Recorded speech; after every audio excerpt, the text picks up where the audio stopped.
Hi there, welcome to RentPrep for Landlords. I'm Andrew Schultz, community manager here at RentPrep. I'm also a real estate broker in the state of New York, and I own a property management company. I have over 14 years of experience in the property management and rental industries. And today we're going to be talking about tips to help you get your apartments rented during the winter months. Let's get to it. Dealing with a vacant apartment during the winter months can be a very challenging situation, and if you live in a cold weather climate like I do, these challenges can be compounded by the fact that you're constantly dealing with snow and ice and things of that nature, which create their own unique set of circumstances that you have to deal with. And today we're going to be taking a look at a few different things that you can do, a few different strategies that will help you to get your vacant apartments rented during the winter months so that you can get back to a point of positive cash flow. We're going to start things off by talking about your photos and your property description. Anytime you go to list a property for rent, you pretty much have to upload a set of photos as well as a little write-up about the property. Spending some time taking a new set of photos as well as updating your description so that they're seasonally appropriate can go a long way in helping you get your apartment rented. Now, what exactly do I mean when I say seasonally appropriate photos? It's exactly what it sounds like. Having a set of exterior photos that shows your front flower beds in full bloom isn't really accurate when you know that you have a foot of snow on the ground. People know what season they're currently living in, so if somebody sees a photo of the outside of your property and all of your flower beds are in full bloom, they're going to understand the fact that that listing has been sitting around for a while, even without going so far as to check the days on market. Spend some time taking updated photo sets that capture the season that you're actively trying to rent in. And if you're trying to do this during the winter months, make sure that you've cleared the driveway and the sidewalks prior to taking photos so that it actually looks like someone is maintaining the house even while it's sitting there vacant. Keep in mind that people tend to want to stay home more in the winter months, just in general. I would much rather be on my couch than out in the winter because it's cold out, it's snowing outside. Highlighting things in your photos and in your listing description that will enhance the experience for someone who's living in the home during the winter months, or something that makes your home more inviting to someone during the winter months, is going to go a long way in helping you to rent that apartment. So talking about the exterior of the property, if you have, for instance, off-street parking in a neighborhood that typically does not have off-street parking, you should be highlighting that. Make sure you put a photo early in your photo set showing that you have a driveway. Same thing with a garage. If you have a garage, make sure you get a photo of it. Take a picture of the outside and take a picture of the inside, showing how much space is available for someone to park in that garage. Not having to clean a car off in the winter months is huge for some people, and that could be the thing that gets them to reach out to you about your apartment versus apartments that might just be up the road. Now, talking about your interior photos for a moment, it's a good idea to spend some time updating these as well. It tends to be a little bit more difficult to get good, bright interior shots using just the outside light during the winter months, and the best way to combat this is to make sure that all of your lights are on inside of the room in every photo that you take. So if you have a ceiling fixture and it's got a dead bulb in it, swap that bulb out. Make the room as bright as possible before you get ready to start taking your photos. If you don't have an overhead light in the room, you may want to consider either bringing in a lamp or two to help light the place up, or even some work lights, some LED work lights, something like that, will help you to light the space up a little bit and get better photos so that you can potentially reach better tenants and try to find the right tenant for your space. The next tip that I have would be to make sure that all of your window coverings are open. So raise all of your blinds and open all of your drapes because you want to maximize the amount of light coming into the room naturally from outside sources over top of the artificial light that you're going to be adding with your lamps or your drop lights or whatever the case may be. Essentially, you want the maximum amount of light in the room as possible, and then you can adjust your needs to help you get the exact photo that you want. The nice thing with work lights and lamps is that you can put them basically wherever you need to in order to get the light that you need for your shot. Things like standing lamps are very inexpensive. You can pick those up at Walmart or Lowe's or Home Depot or Target or wherever you want to, basically, for probably $15 or so. And then when talking about work lights, what I'm referring to is basically the plug-in style work lights that you would set on the floor and kind of aim at the area that you're working. So if you're painting a wall or something like that, for instance, that's kind of what I mean when I say a work light. These are very inexpensive. The cost of this stuff has all come down drastically in the past few years, and it makes it very easy to grab something that you can throw in your car or whatever, especially if you're taking a lot of photos of apartments, and then that way you have it every time you go to use it. Same thing with the standing lamps, like what I was talking about. Those usually come in 3 sections that just screw together. They're very easy to set up. It takes about 2 minutes. They're very easy to break down. And it makes it very easy to take something like that very quickly when you just need to shoot some photos or something along those lines. Something that personally drives me nuts when I see photos is photos with the toilet seat open. It takes 2 seconds to close a toilet seat, and it makes your overall photo look so much better. Spend a couple seconds, walk around, make sure that you turn on all of your lights and close all of your toilets. And another thing that drives me nuts is when you'll have a giant mass of wires that's been left in the middle of the floor. Again, it takes 2 minutes to wrap up a wire, throw a wire wrap on it, throw a zip tie on it, whatever the case may be. It makes your photo look a lot neater. And also, if you decide that you want to go in and edit that photo down the road, it's a lot easier to remove one little chunk of wiring than it is to remove a wire that's sprawled all over the floor. So I would definitely recommend keeping some zip ties or wire wraps with you. Keep some light bulbs with you. That's going to make it a lot easier for you to just get there, set up, take your photos, and do what you need to do. Going back to highlighting things that would make life easier during the winter months, in fact, talking about specifically your description of the property, this would be an excellent thing to mention, an excellent time to mention that you have a washer and dryer on site. Get a good photo of your washer and dryer, make sure that they're in your photo set when you upload them, and mention it in the description. Not having to haul laundry off-site to a laundromat during the winter months, especially during the winter months when you're fighting with snow and ice, that can be a huge selling point for some tenants, especially if they have a family where they're going to be dealing with a lot of clothing or something along those lines.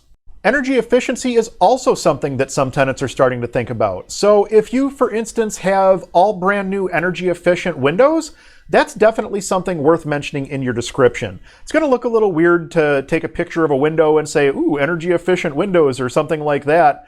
As part of your photo set. You could do it, I suppose, just put like a little annotation, all windows replaced, something along those lines. But there are tenants out there, especially thinking about winter heating costs and things of that nature, because the cost of natural gas is skyrocketing. There are tenants out there that are looking for energy efficient options. So if you have energy efficient appliances, energy efficient furnace, energy efficient windows, things of that nature, that's something that warrants highlighting in your listing description as well, because there are some tenants that specifically look for those type of features when they're looking for a place to rent. Don't skip out on spending a few minutes updating your property description. Even if it's just changing out a few sentences, the entire thing can feel a lot fresher after just a few simple updates. If it's a situation where you're having trouble coming up with some new descriptions or something along that line, a lot of times you can just swap out some adjectives to quickly update a listing and make it seem fresh, even if the information that you're displaying is more or less the same. Things like a huge room becomes a spacious room, or a bright room becomes a lively room. Things like that go a long way in helping you just update your description without having to necessarily rewrite the whole thing or think of new things to talk about every time you rewrite your property descriptions. If you don't have dimensions for every room in your ad, now is also a great time to add that in as well. Giving people as much information as possible before they come out to the apartment, especially in the winter months when people are less inclined to get off the couch and run out to take a look at an apartment, is huge. Make sure that your dimensions are accurate, or at least as accurate as possible. We always put a note on our ad that it is up to the tenant to do the final measurements to make sure that the dimensions are accurate. I don't know if we've ever had a tenant do that or not, but we at least give them the dimensions as we've measured them for every room so that they have something to go on.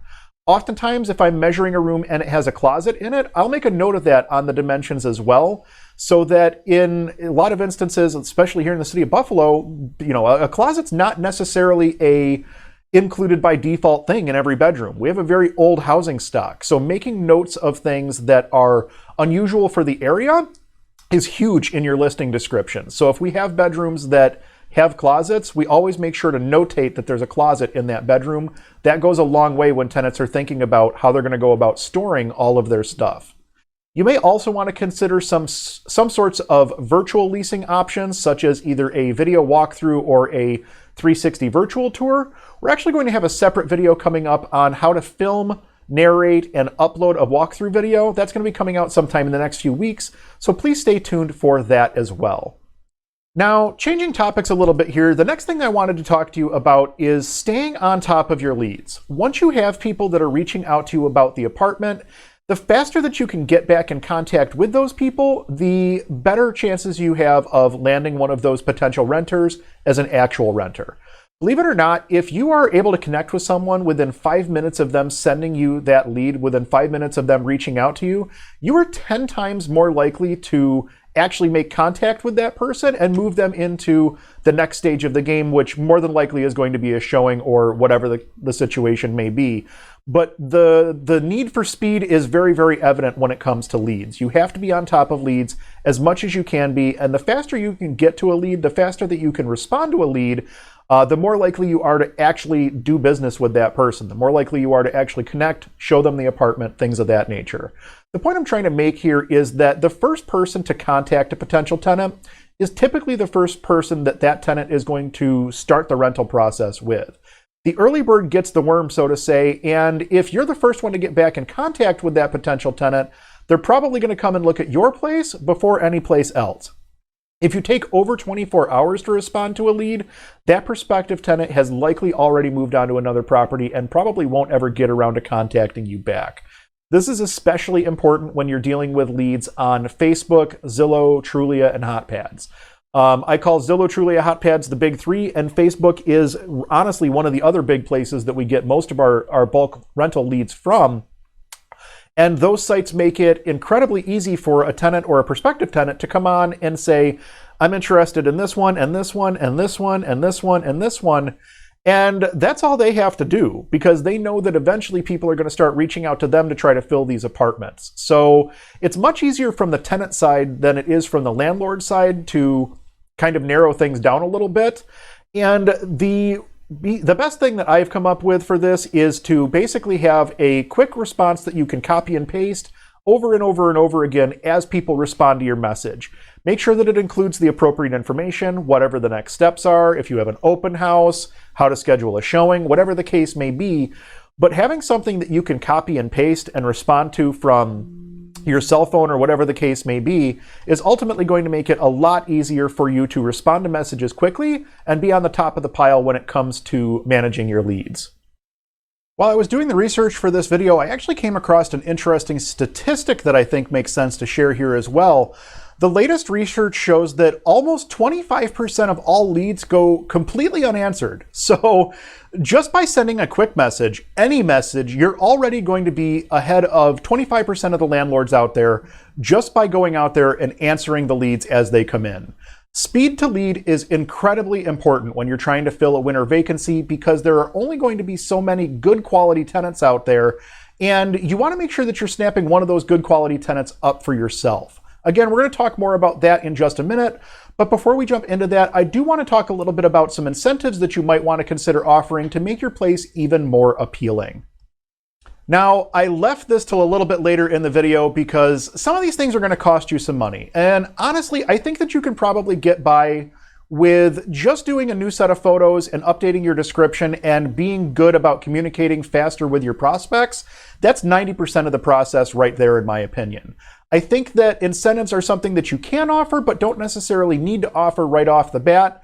If you're having a slow rental, if you have a rental that's really sluggish, you're not getting any activity on it, that's when I would start thinking about offering some sort of an incentive. I think the most common incentive that most people think about typically when they think about incentives for vacant apartments would be some sort of a rent discount. Now, I've seen these offered in a few different ways. Sometimes it'll be offered as X number of dollars off every month for the first year of your tenancy, or sometimes it'll be offered as a reduced price move-in special, 99 cents for your first month of rent or something along those lines. Obviously, those come at a direct cost to you as the property owner, so you need to make sure that your property can support an incentive like that. And another incentive that might make sense depending on your property would be an appliance upgrade. So if you have something like an older stove that might still be fully functional, it might be a very, very good stove and still have plenty of life left in it, but it's a little bit ugly on the cosmetic side, you may want to consider swapping that out for a newer upgraded unit. And I'm not saying that you need to turn around and throw that old appliance out. If you have somewhere to store it, I'd recommend doing that in case you ever have an appliance that goes down. But The other option there would be to throw it on something like Facebook Marketplace or Craigslist to help you recoup some of the cost of your new appliance. Upgrading an appliance is a nice incentive because it's a direct tax write-off to you as the property owner, and it also makes the tenant feel good. A nice shiny appliance goes a long way in making a tenant feel good, even if it's just something base model. When they look at that appliance and it doesn't have any dents, dings, scratches, anything of that nature, they feel better about that appliance. Another popular incentive is just a simple gift card. This could be anything from, a gift card for a coffee shop or a pizza place or movie tickets, whatever makes the most sense for your area. But something like a $50 gift certificate to the local pizza place goes a long way on moving day when tenants are moving stuff into the property and they're tired and smelly and they don't want to have to cook. I'm not saying that somebody's going to choose your apartment because you're offering them, free tacos or something like that to entice them to rent, but it is a nice little incentive to throw on top of a rental if somebody is out there looking or trying to decide between your unit and another unit. That's one of those things that you can say, hey, we'll throw you a free, gift certificate or a free movie ticket or something like that if your application's approved with our company. Now, I went ahead and buried my best tip here. If you're still watching the video, if you made it towards the end of the video, you get the best stuff because I always save my best stuff for closer to the end of the video. If you're in a state that allows you to write a lease for longer than a 12-month period, if you can write a lease for an 18-month lease period, I would recommend writing that lease, lock that tenant in to a guaranteed rent rate for the full 18 months, because number one, that tenant is going to be thrilled to know that they're not dealing with a rent increase at the end of the first year of their lease. And number two, 18-month leases are probably going to take you out of the winter rental season and into either the spring or the summer rental season. If you're in December and you're trying to rent an apartment and you give somebody an 18-month lease, they're not going to come up December the following year. They're going to come up in June, I think, the following year, if my math is right there. And that's a much better time for you in terms of trying to place a new tenant. It's much easier to find tenants during the warm weather months, and you have a much larger supply of tenants to choose from, prospective tenants to choose from, in that time frame. So it's much more advantageous to you, even if you have to take a little bit of a hit on that guaranteed rent rate for the first 18 months. If you do have to release that apartment at the end of 18 months, you're going to be in a much better time frame with which to do so. Keep in mind that tenant screening is just as critical, if not more critical, during the winter months. We mentioned at the start of the video, and we've mentioned it a couple of times during the video, that the pool of potential renters is much smaller, much shallower in the winter months than it is in the summer months, the spring months, when more people are looking to move. Trying to find a good tenant during the winter months can be especially challenging. Most people are not looking to move during the winter unless they have to, and generally speaking, if they have to move, it's going to be for work, for family, or because they're getting evicted. Make sure that you spend your time doing your screening during the winter months just the same as you would during the summer months. Maybe even a little more aggressive during your winter month screening, just to make sure that you're not missing any red flags. Obviously, you're going to be operating from your set of written criteria, and you're going to use that same criteria every single time on every single application to make sure that you're always following the same process. The one thing I will tell you is make sure that your criteria is fair housing compliant before you ever start screening tenants, because that's going to save you a lot of headaches on the back end by putting in a little bit of effort on the front end. Essentially, what I'm saying here is make sure that you're holding everyone to the same set of standards across the board, and don't deviate from your standards just to get an apartment filled because it's winter time. The cost of having to evict a bad tenant is so much more than the cost of having a vacancy for an extra month.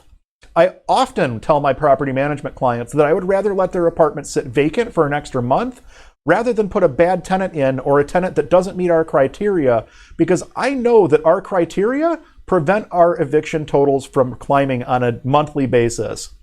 We want to make sure that we have the right tenant, the tenant that meets our criteria, the tenant that meets our standards. We have a much, much higher success rate with those tenants, and our eviction rate is incredibly low because of our tenant screening standards and because of the way that we go through this process every single time. We find that we have a lot more issues with tenants that we inherit from other property managers when we take over a property, or if a client buys a new property and we start managing it, we find that those are the tenants that we have the bigger issues with because they haven't been through our screening process and oftentimes wouldn't meet our screening criteria even if we were to go back and screen them as active residents of the property. I will say that every winter, without fail, we do see an uptick in leasing activity every year in January. I've been able to pin it down to two different things that happen.